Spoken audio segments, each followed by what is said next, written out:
Y déjeme le pongo en perspectiva. ¿Por qué es tan importante que nosotros pongamos mucha atención en Romanos 12? Recuerde que todo fue creado con palabras.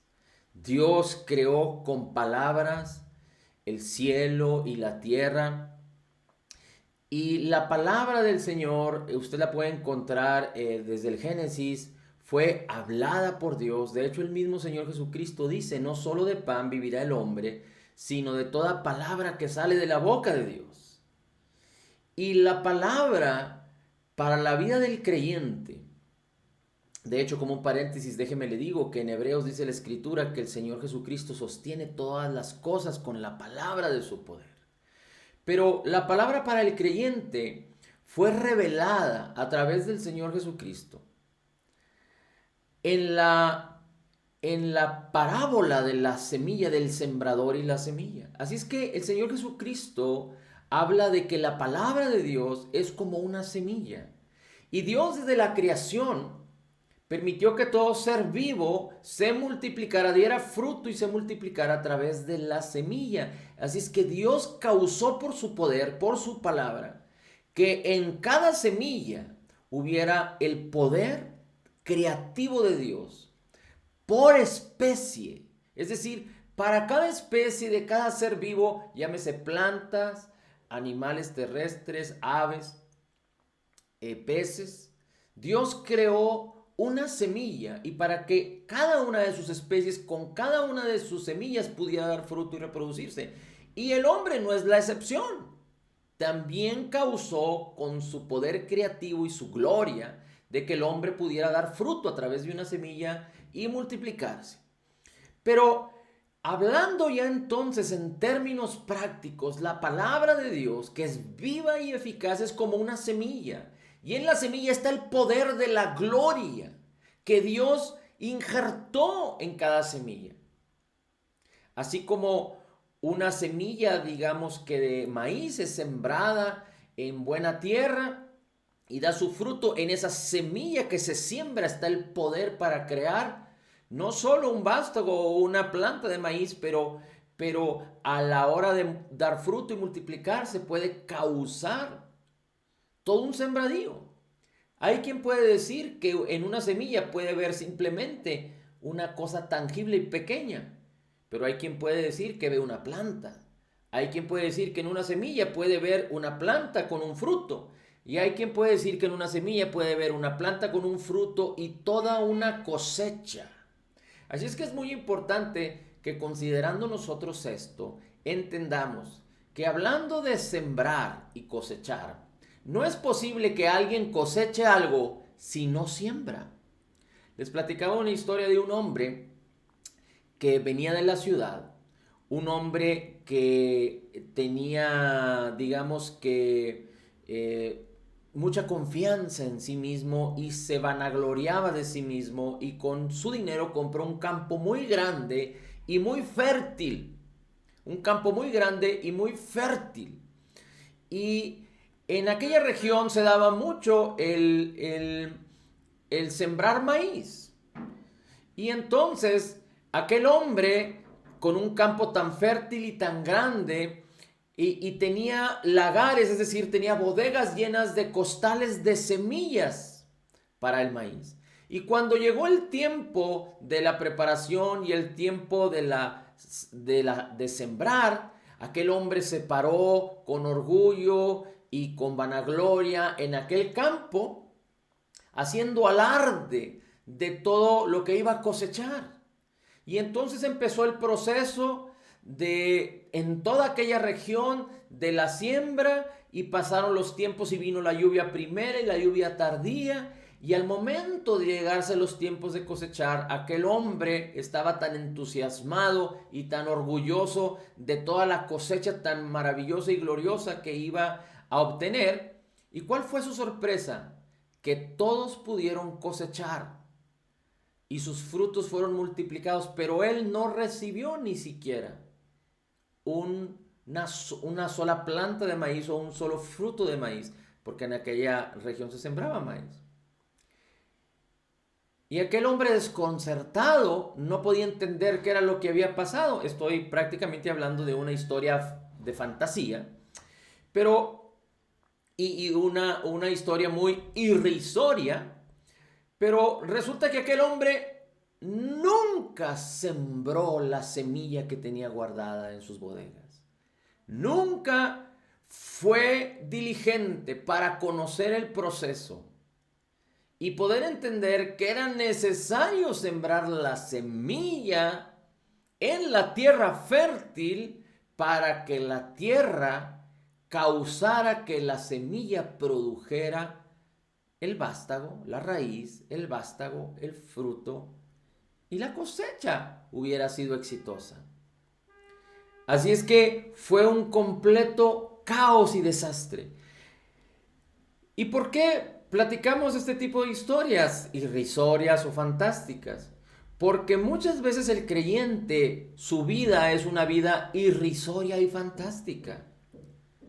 Porque poniendo su atención en las cosas de este mundo y en las vanaglorias de este mundo, no entiende el proceso que Dios diseñó para que el creyente nacido de nuevo fuera exitoso en la vida.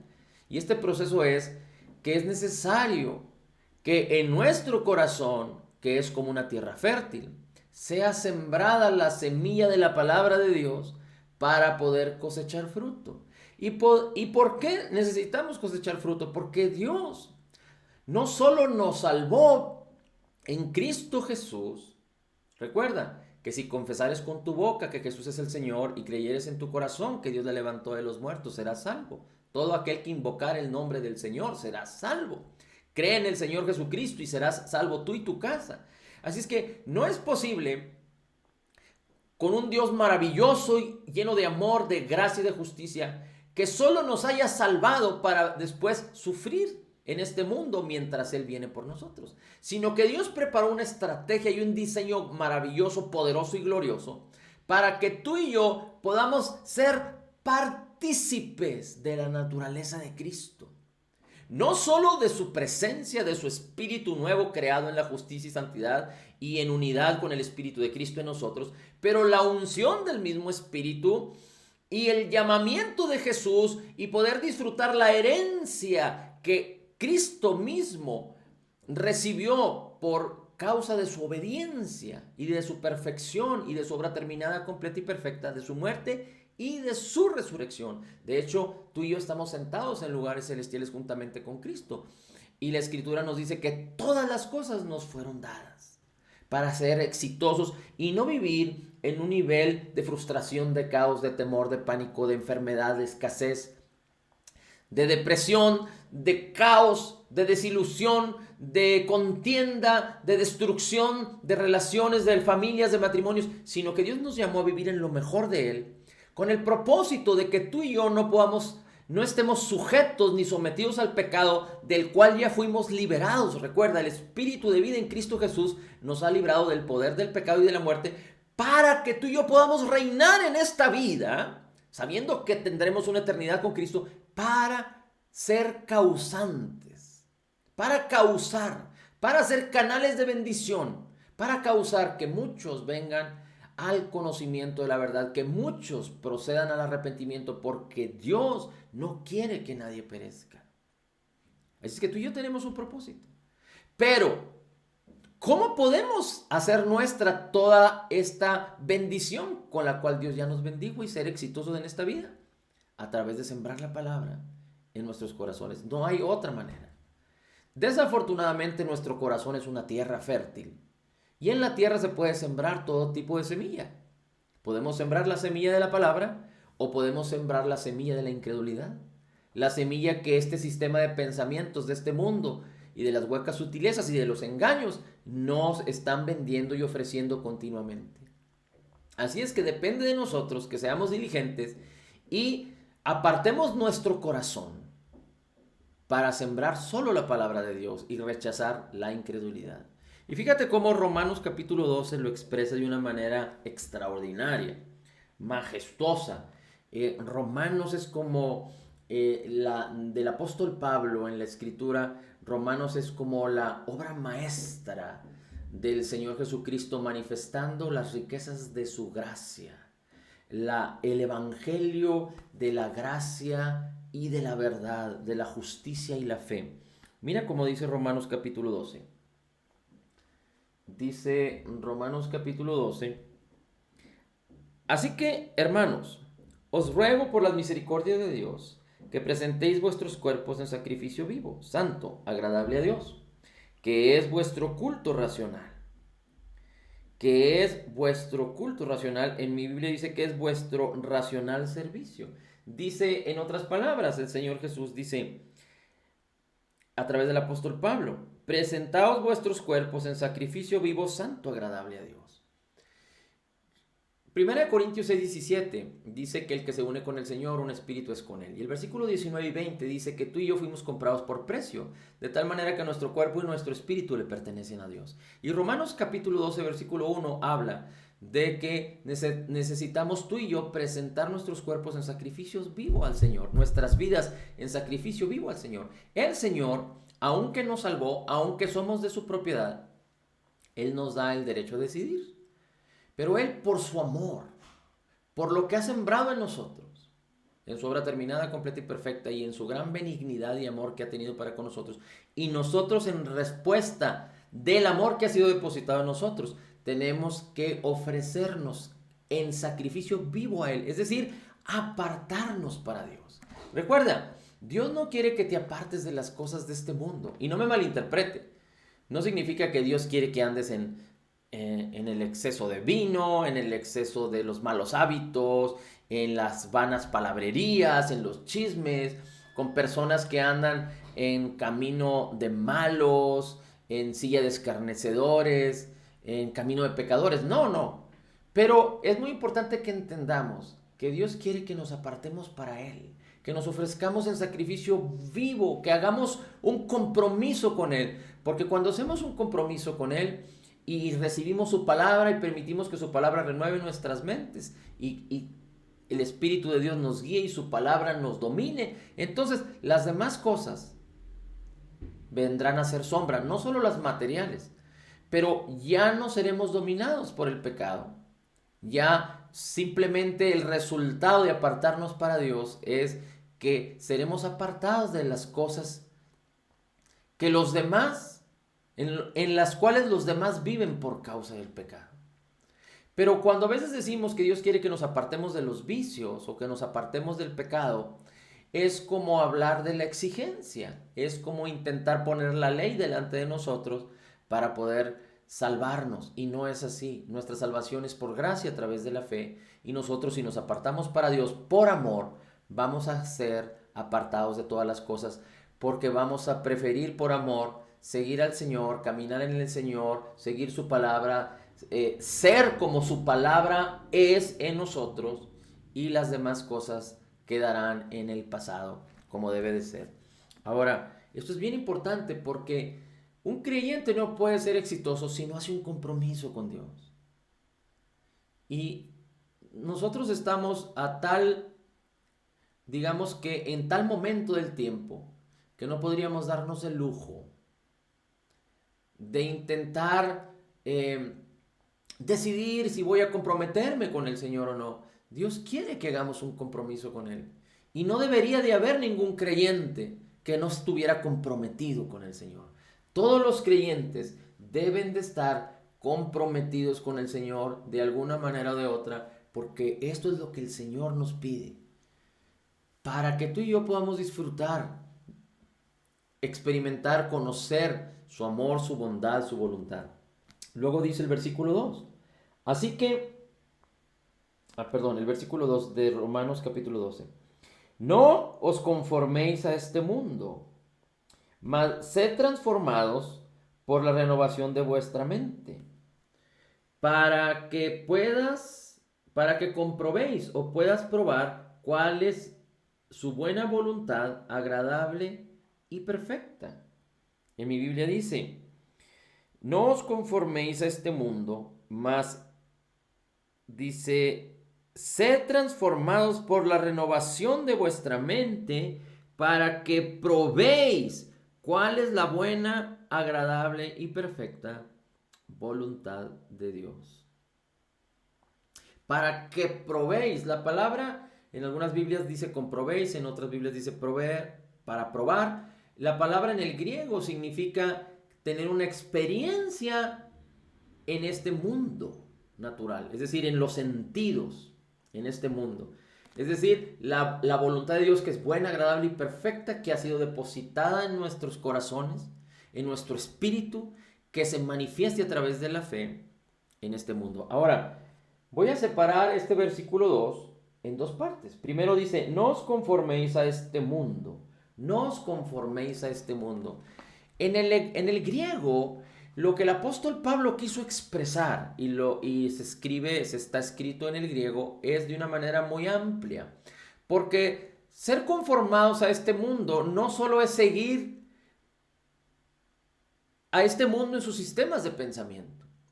No solo es seguir las ideas de este mundo y las convicciones de este mundo, pero es permitir que este mundo te moldee, permitir que este mundo a través de fuerza, a través de presión, a través de engaño, te haga que tú seas moldeado. Recuerda que la escritura hace referencia al alfarero como si fuera nuestro Dios y a nosotros que somos el barro y donde Dios nos moldea.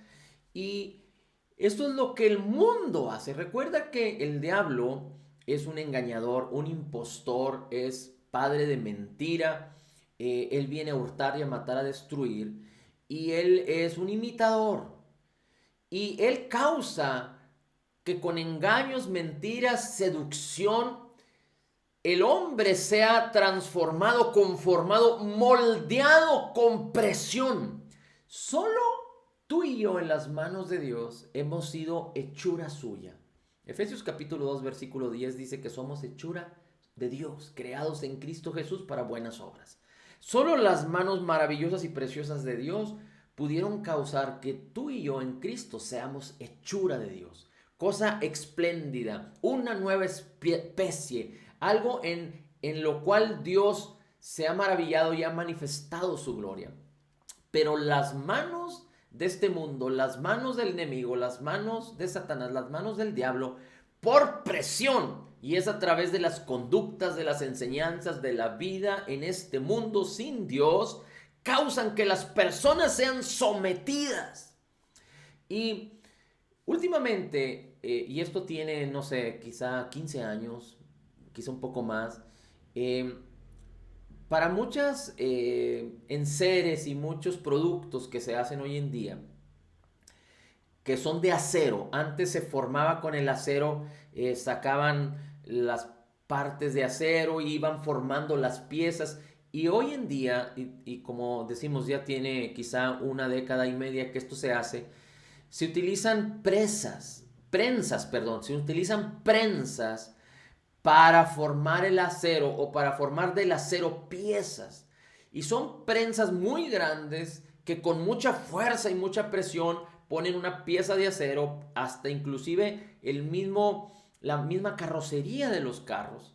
Forman las partes laterales de los carros, ponen el acero y después desciende una prensa y con mucha fuerza y presión causan que el acero sea moldeado por presión y tome la forma curva, de profundidad, con etcétera, etcétera, etcétera, para así hacer los productos. Le meten mucha presión, le meten mucha fuerza y forman a través de la presión, moldean las piezas, moldean los materiales para hacer las piezas. Bueno, este mundo así hace. Y la palabra en el griego nos está diciendo, no te dejes moldear por las presiones y las mentiras y los engaños de este mundo para que seas un molde de este mundo. Porque si tú estás en Cristo, eres un molde de Dios.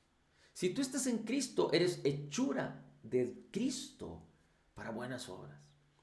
Y dice la Escritura, pero huye de esta manera. Huye. El apóstol Pablo le dice a Timoteo, respecto a las pasiones juveniles, huye, huye. No presumas que tú puedes tener control y dominio enfrente de una pasión juvenil, enfrente de la lujuria y de la lascivia. enfrente de la perversidad sexual. Huye. Las pasiones juveniles tienen todo este tinte de lujuria, de lascivia, de codicia. El joven cree que tiene todo el vigor y toda la fuerza para hacer lo que le plazca en gana. Y el apóstol Pablo le dice a Timoteo, huye de estas cosas. Bueno, quiero decirle que ahorita no hay limitaciones respecto a la edad, pero que en este mundo, todo lo que fluye en este mundo tiene que ver con pasiones juveniles. Tiene que ver con una perversidad, cual nunca la ha habido antes. Quizá la hubo en los tiempos de Noé. Tiene que ver con lascivia, con codicia, con perversión, con rechazo de la buena doctrina, con rechazo de las cosas buenas. Tan es así que a lo bueno le llaman malo y a lo malo le llaman bueno. Y el Señor Jesucristo inspiró al apóstol Pablo para que le dijera a Timoteo y a la iglesia, huye. Y es lo que tú y yo tenemos que hacer, huir.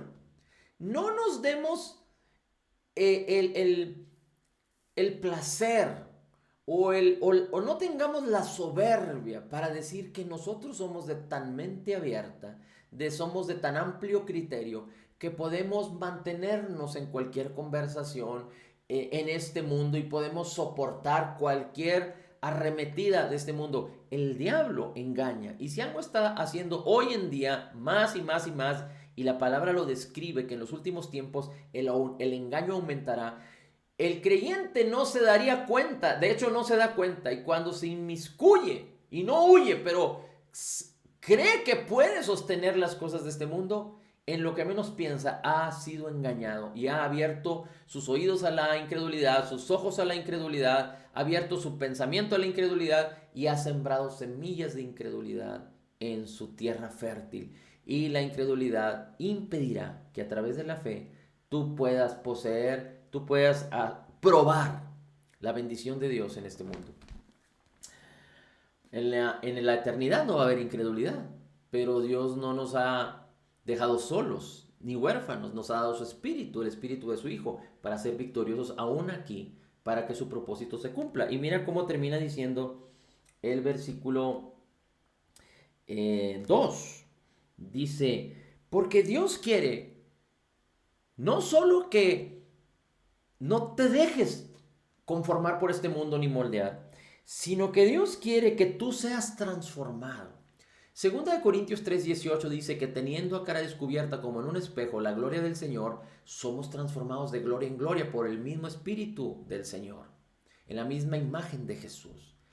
El espejo es la palabra, y la palabra nos muestra lo que tú y yo somos en Cristo, lo que tú y yo podemos hacer y podemos tener, nuestro llamamiento, que es el llamamiento de Jesús, las riquezas en gloria en Cristo Jesús que son para nosotros, el mismo poder que levantó a Cristo entre los muertos que está en nosotros y toda la gloria de Dios que está disponible. El religioso, el falto de entendimiento, cree que la palabra de Dios es un espejo que te muestra tu pecado.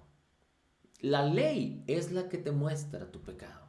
La ley de Moisés fue dada para mostrar que el hombre es pecador y que no puede justificarse por sí mismo ante Dios, porque la ley es el estándar divino para la conducta del hombre, pero de acuerdo al propósito de Dios. Y solo aquellos que son transformados a la misma imagen de Jesús podrían, por la fe, agradar a Dios, pero no es por las obras. Así es que Dios nos dice en su palabra, el Señor Jesucristo hablando, sed transformados. ¿Cómo vamos a ser transformados? Nuestro espíritu es nuevo, no necesita ser transformado. Es como Jesús, es uno con Cristo. Cristo muere en nosotros, nuestro espíritu es perfecto en unidad con Cristo. Como Jesús es, así somos nosotros en nuestro espíritu. Pero ¿qué pasa con nuestros pensamientos, con nuestra alma, con nuestro carácter, con nuestra manera de pensar, con nuestra manera de actuar? Tiene que ver con nuestros pensamientos. ¿Y qué pasa con nuestro cuerpo? Dios proveyó de su Espíritu Santo y de su palabra para vivificar nuestros cuerpos, y su obra redentora terminada, completa y perfecta nos estableció en un estado de justicia, en una posición de justicia, de salud y de bienestar, de sanidad. Así es que dice aquí, no os conforméis a este mundo, sino sed transformados por la renovación de vuestra mente, donde residen los pensamientos, que son puestos ahí por causa de las palabras, por causa de la ventana de nuestros ojos, por causa de lo que escuchamos con nuestros oídos. Dice, y si somos transformados renovando nuestras mentes, podremos probar, hacer manifiesta en este mundo, en los sentidos. Recuerda, los sentidos no son malos. Pero dejarnos llevar por los sentidos, darle rienda suelta a los sentidos, causaría caos en la vida del hombre. Nosotros tenemos que guiarnos por la palabra y que los sentidos estén sujetos a nuestro yo espiritual, a nuestro ser espiritual, que tiene que ver con la palabra del Señor, con los pensamientos del Señor. Hay una escritura que dice que todos aquellos que están maduros son aquellos que han ejercitado sus sentidos. Y se refiere en tanto a esto, a que a través de renovar tu mente, tú seas transformado y que tus sentidos puedan probar la voluntad de Dios, que es buena, agradable y perfecta. Esto es algo extraordinario. Y hemos dicho muchas cosas, pero lo importante es que la palabra sea la que renueve tu manera de pensar. La palabra de Dios sea la que renueve tu manera de pensar. Ya no tenemos tiempo, pero solo lo voy a comentar de una manera resumida y de una manera rápida. Pero cuando decimos que somos totalmente perdonados, tenemos que hablar y declarar la palabra basada en la palabra de Dios. Y dice en Efesios capítulo 1, versículo 7, que tú y yo fuimos redimidos de nuestros pecados fueron perdonados. En Colosenses capítulo 2, tú puedes encontrar cómo dice la escritura que Dios perdonó todos nuestros pecados. Voy a buscarlo muy rápido, lo que viene en la escritura en Colosenses. Pero es muy importante que nosotros podamos expresar, declarar, basado siempre en la palabra. Y dice la escritura...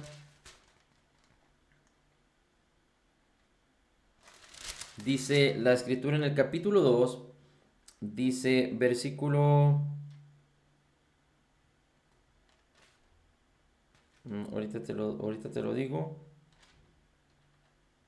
Y a vosotros, Colosenses capítulo 2, versículo 13. Y a vosotros, estando muertos en vuestros pecados y en la incircuncisión de vuestra carne, os dio vida juntamente con Cristo, perdonando todos los pecados. Por eso somos totalmente perdonados.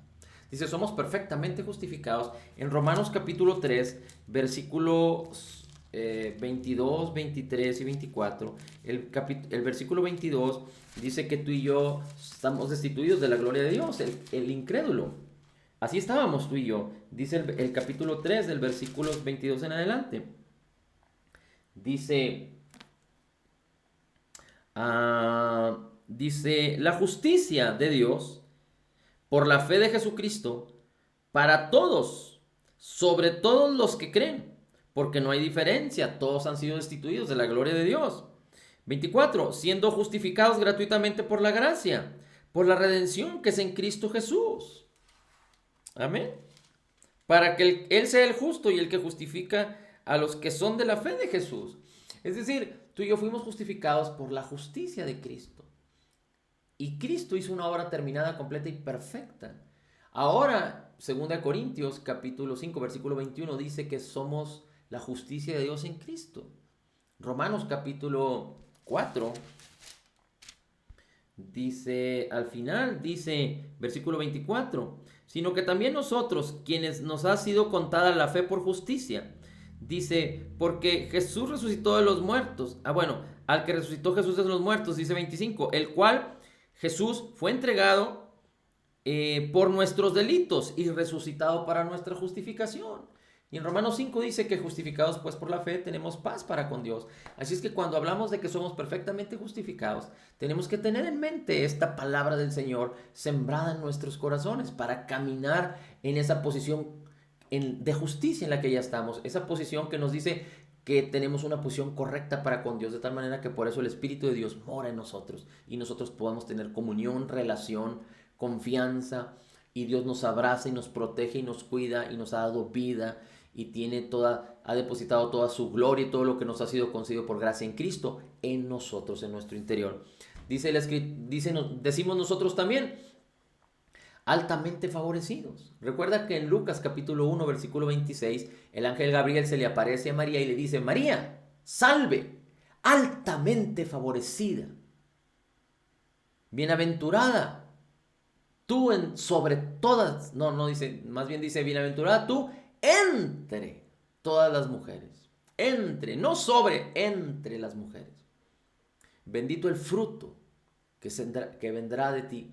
Y Efesios capítulo 1 versículo 6 dice que tú y yo en Cristo Jesús fuimos llamados por Dios desde antes de la fundación del mundo para hacer la alabanza de la gloria de su gracia, en la cual fuimos aceptos, altamente favorecidos. La palabra en el griego que declara, define, describe al ser altamente favorecido es la palabra charito. Nosotros tenemos mucha comunión con esta palabra. La palabra charito significa que somos altamente favorecidos, aceptos para Dios en Cristo Jesús. Y después declaramos que somos profundamente amados. Dice la Escritura en Juan 3:16 que Dios amó de tal manera al mundo. Antes de que nosotros le conociéramos, Él nos amó. De hecho, Él muestra su amor para con nosotros en que aún siendo pecadores, Cristo Jesús murió por nosotros. Ese es su amor manifiesto. Pero no solo eso, sino que Él nos hizo ser hijos por amor, porque creímos en Jesús. Y dice Romanos 5:5 que Él, por su Espíritu Santo que nos fue dado, depositó su amor en nosotros. Primera de Juan 4 habla acerca de que Dios es amor.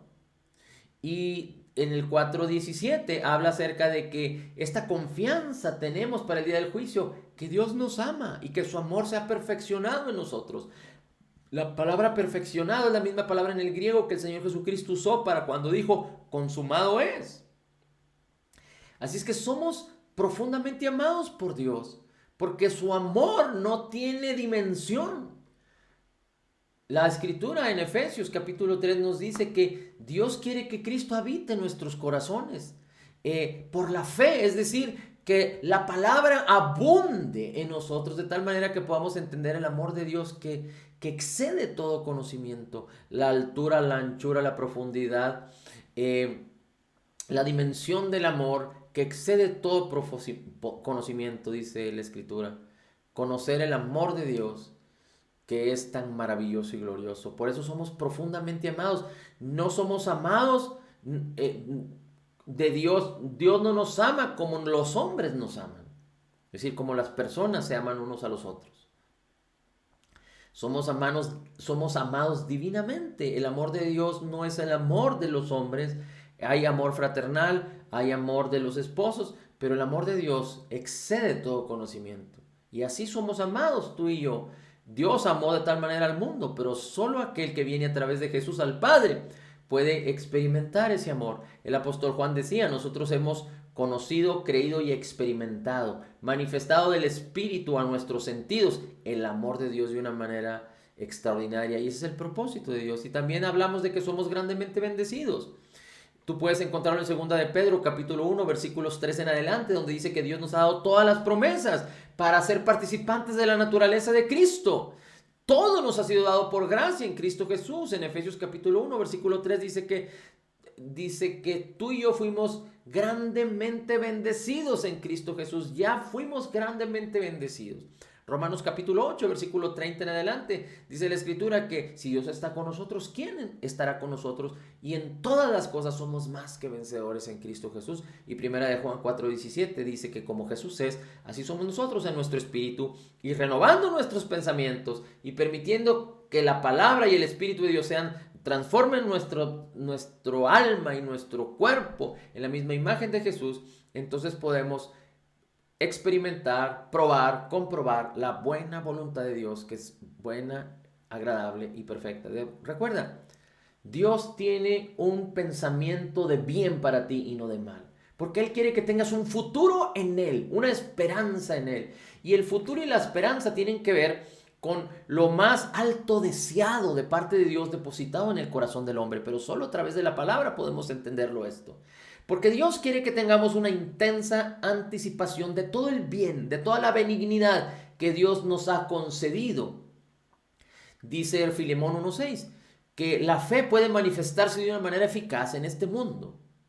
Recuerda, la fe es por la palabra, por mantenernos en la palabra. Dice, la fe puede ser eficaz en su comunicación en este mundo a través del conocimiento.